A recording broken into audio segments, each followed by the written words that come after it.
you, LA. And as I look out at this crowd, Bernie, Bernie, Bernie, Bernie, Bernie, Bernie. thank you, but tonight it is Karen. Karen.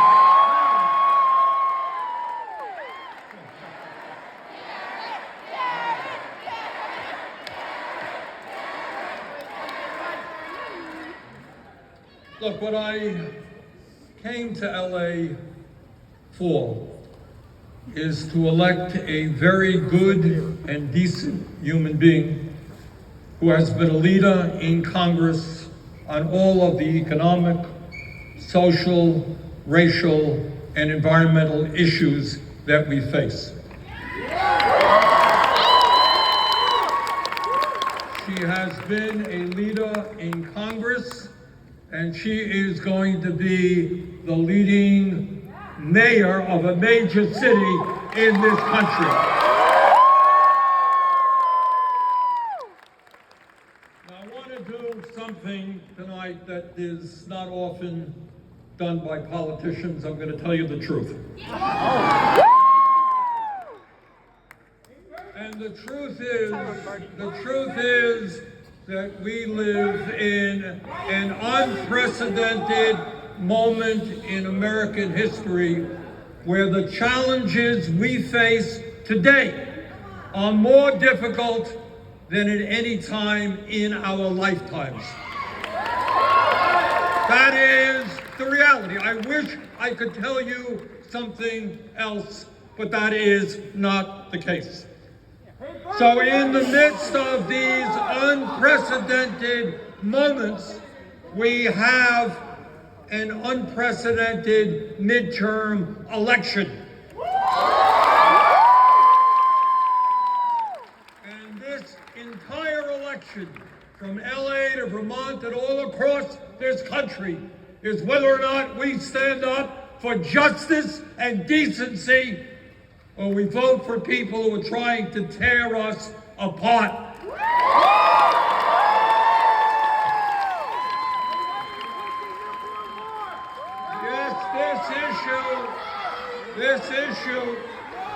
This campaign is about whether or not women will be able to control their own bodies.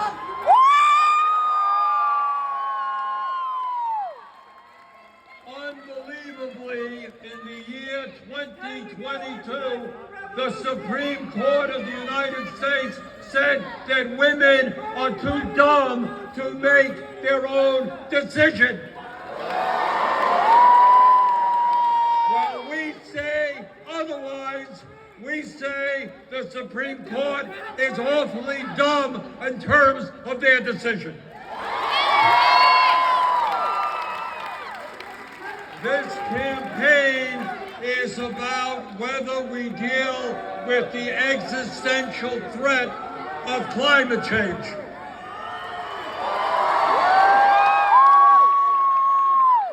And I don't have to tell you what is going on in this country and in the world. We are looking at the last 8 years as the warmest years on record.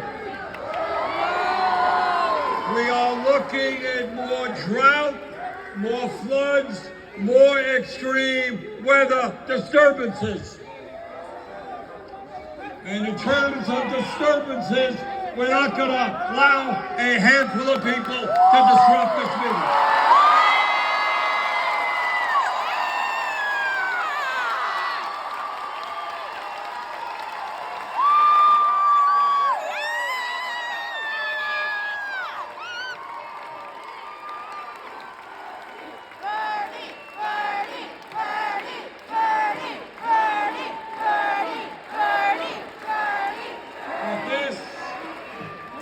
National campaign is not just about the right of women to control their own bodies. It's not only about the crisis of climate change. It is about, and I never would have thought that as a U.S. Senator I would have to say this. It is about whether or not this great country remains a democracy.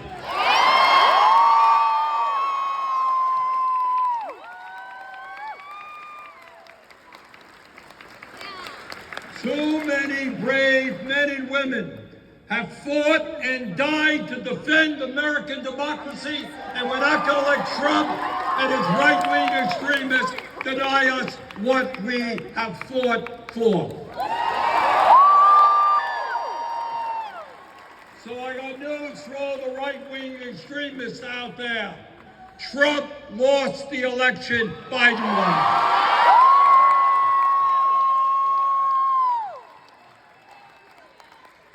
But when we look at the crises that we face, it's not just Trump and right-wing extremists. When we talk about a vibrant democracy, we have together end a corrupt political system that allows billionaires to buy elections. And they're trying to buy the election here in LA, and they're trying to buy it all over this country. That is not democracy. And we are together going to overturn this Citizens United decision.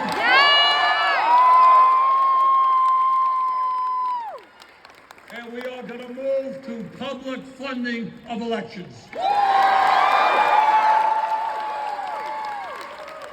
A young lady just came up to me a few moments ago and she said, "Bernie, you inspired me to run for the school board," and I'm so proud of that.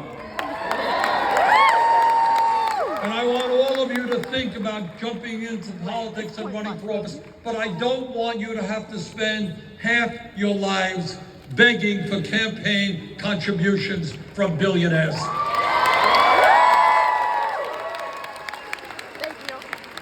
So this election nationally is about women's rights. It's about climate change. It is about preserving our democracy. But it is even more than that. Right now, in California, in Vermont, and all over this country, you got 60% of our people who are living paycheck to paycheck. Now, I grew up in a family that lived paycheck to paycheck, and many of you are in the same boat. And our job as a nation and as people who are standing up for justice is to find and create an economy in this country that works for all of us, not just the billionaires. I want to tell you something that you don't see on TV because these billionaires own the networks. You don't see it too much in the newspapers. But here is the reality. While millions and millions of our people struggle today to put food on the table, to put away a few bucks so maybe their kid might be able to get a college education, try to pay the escalating cost of rent, while working families struggle and in many cases fall further behind, we have never had a moment where the richest people are doing as well as they are today. So that's what the economy is about. Middle class declining, 500,000 people who are homeless, and the billionaire class is making out like bandits because they are bandits. Today you got more income and wealth inequality than we have ever had in America. Today, 3 people own more wealth than the bottom half of American society. That is not what America is supposed to be about. Today, the CEOs of the large corporations make 400 times what their workers make. Today, the top 1% owns more wealth than the bottom 92%. And let me tell you something else about these people on top who are doing so extraordinarily well. You know, we have in this country a lot of addiction problems. I know you got it here in LA, we got it in Vermont. People are addicted to alcohol, they're addicted to drugs, they're addicted to cigarettes, sometimes even to food. Addiction is a serious problem. But I'll tell you what these billionaires are addicted to. They are addicted to greed. They have billions and billions of dollars, but that's not enough. They want to elect people who will cut Social Security and give them even more tax breaks. They want to crush workers who are trying to form unions and fight for decent wages. So tonight we say to the billionaire class, we are sick and tired of your greed. This country belongs to all of us, not just a few.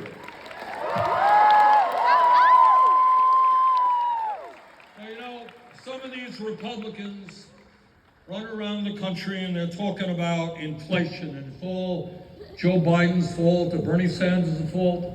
So let me tell you about inflation. Hard to imagine why Joe Biden is responsible for inflation being 10% in the UK.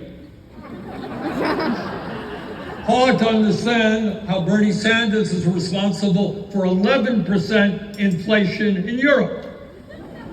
Or any of us are responsible for the inflation that is taking place all over the world. Inflation has been caused by the pandemic and the breakdown of supply chains.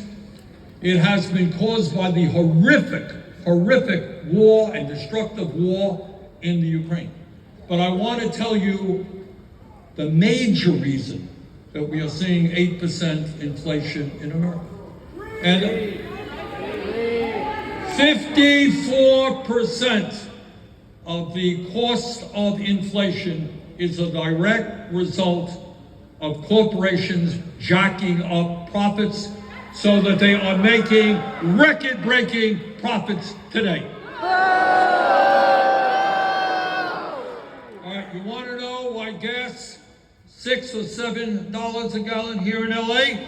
Well, you should know that in the second quarter of this year, the 5 largest oil companies made $59 billion in profit in 1 quarter. Want to know why people can't afford to fill up their gas tanks? ExxonMobil's profits in the second quarter are up 280%. Chevron's profits are up 277%. ConocoPhillips up 146%. The major food companies are enjoying record-breaking profits at a time when the elderly and working families are having a hard time purchasing food at the grocery store. While the cost of prescription drugs is going off the charts, and in some cases we pay 10 times more than the people of other countries, the 3 major pharmaceutical companies, Pfizer, Johnson & Johnson, and AbbVie, increased their profits by 90% last year. So I want you to think for a moment about the moral implications of this. You got a horrible war in Ukraine, people are dying, it's resulting in inflation. You got this pandemic which took over 1 million lives in this country. Tens of thousands of working people went to work to keep the economy going, to do their jobs, and they died. They died going to work.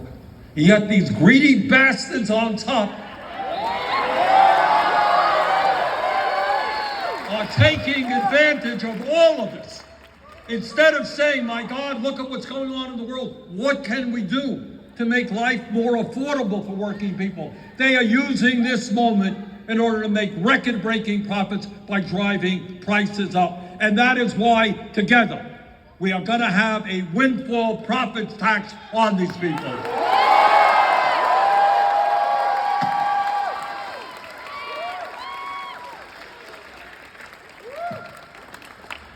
tell you a little bit more about my Republican colleagues, some of the things they won't tell you. Oh, they are very concerned about the national debt. Oh my God, they stay up nights worrying about it. And that is why they want to repeal the estate tax, which is a tax that only applies to the top 0.1%.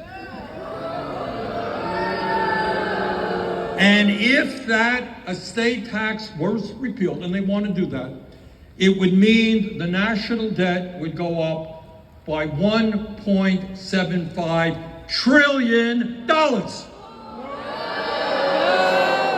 Well, these are the people staying up nights worrying about the national debt, but they have a partial solution to their problem. You see, they think it's okay to give Elon Musk's family a tax break of over $200 billion by repealing the estate tax. But in order to pay for it, they are prepared to cut Social Security, Medicare, and Medicaid. So at a time when the rich are becoming much richer, they want to give them almost $2 trillion in tax breaks. At a time when many elderly people are struggling to pay for their prescription drugs or heat their homes, they want to cut Social Security, Medicare, and Medicaid. Those are priorities that we will never allow to take place.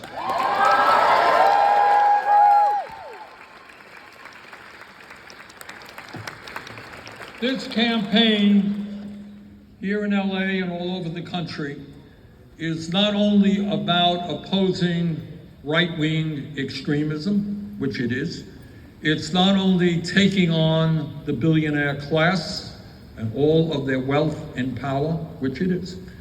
This campaign must be about something else.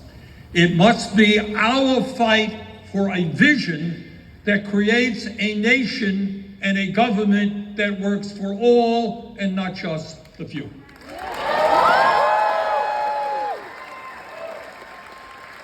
And what does Karen and I and all of you understand what has to be done? It is not complicated. First thought, in America, if you work 40 hours a week, you should not live in poverty. Raise the minimum wage to a living wage.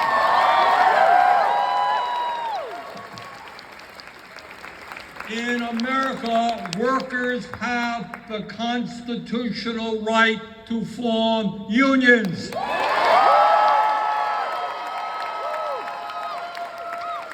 We all know that in order to rebuild the middle class in America, we have got to rebuild the trade union movement. And I want to congratulate all of those people all over this country who are standing up and fighting for unions right now.